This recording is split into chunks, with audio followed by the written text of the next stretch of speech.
இங்க காடு உரை கடவுள் அப்படிங்கிறது காளி கூலி போன்ற தெய்வங்களை குறிப்பதாக குறிப்பு இருக்கு.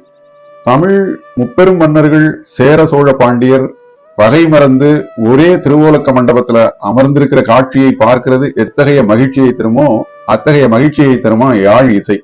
முரசு முழங்கு தானை மூவரும் கூடி அரசவை இருந்த தோற்றம் போல. இந்த அடிகள் தான் அந்த மூவேந்தர் கூடியிருக்கிற சிறப்பை சொல்லுது. பாடினி அன்றன்றே செய்ய வேண்டிய இறை வழிபாட்டை செய்த செய்தியை சொல்லுகிற இதே புறநராற்றுப்படை இன்னொரு செய்தியை சொல்லுது பாருங்க.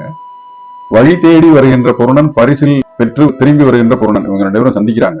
புதுசா வர்ற பொருணனை பார்த்து ஏற்கனவே பரிசில் பெற்று வந்த பொருணன் சொல்றான், நீ மன்னனை சென்று கிட்டக்கூடிய பாதை தெரியாமல், ஆனால் வேறு பாதைகளில் போய்விடாமல் உனக்கு பாதையை சொல்லக்கூடிய நான் இருக்கும் திசை நோக்கி வந்தது உன்னுடைய நல்வினை பயன். ஊழ் வருதா பாவ புண்ணிய செயல்களுடைய பலன் அப்படிங்கிறது. என்றும் தமிழ் மக்கள் தெய்வ வழிபாடு, வினைப்பயன் கோட்பாடு இவற்றை மருத்துவர்கள் இல்லை அப்படிங்கிறத உறுதி செய்கிற வரிகள். அறியாமையின் நெறி திரிந்து ஓராது ஆற்று எதிர்ப்படுதலும் நோற்றதன் பயனே.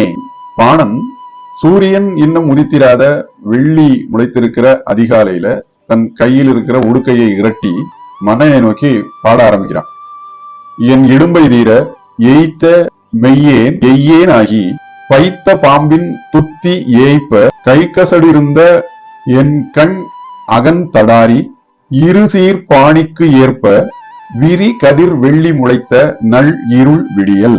அப்படி பாணன் வாய் திறந்து பாடுவதற்கு முன்னாலேயே சோழ மன்னன் பாணனை தன் அருகில அழைச்சு ஏற்கனவே நன்கு அறிமுகமானவனை வரவேற்று உபசரிக்கிறது மாதிரி அமர்த்தி வச்சு கண் குளிர அவனை பார்க்கிறதுல வெண்ணெய் உருகுவது போல பாணனுடைய எலும்பெல்லாம் உருகுதான். பருகு அன்ன அருகா நோக்கமோடு உருகுபவை போல் என்பு குளிர்குழி. எலும்பு உருக அன்பு பார்வை பார்த்ததோட இல்லாமல் வந்திருந்த பாணனுடைய வறுமையை பறைசாற்றுகிற அழுக்கு ஆடைகள், நைந்த ஆடைகளை எல்லாம் நீக்கி விட்டுட்டு இழைகள் எங்கே போயிருக்கின்றன கண்ணுக்கு புலப்படாத அளவுக்கு நுண்ணிதான வேலைப்பாடுகள், பாம்பின் படம் போன்ற வேலைப்பாடுகள் அமைந்த மிக மெல்லிய அற்புதமான ஆடைகளை அவனுக்கு அணிய கொடுக்கிறான். நோக்கு நுழைகல்லா நுண்மை பூ கனிந்து அரவு உரி என்ன அறுவை நல்கி. அறுவை அப்படிங்கிறது இங்க துணிமணிகளை குறிக்கிறது. பாணன் வழி நடந்து வந்த களைப்பு நீங்குவதற்கு அவனுக்கு செய்யற உபச்சாரங்கள் பல வகைப்பட்டவையா இருந்தது. நிறைய அவனுக்கு மாந்துவதற்கு கள்ளு கொடுத்துக்கிட்டே இருக்காங்க.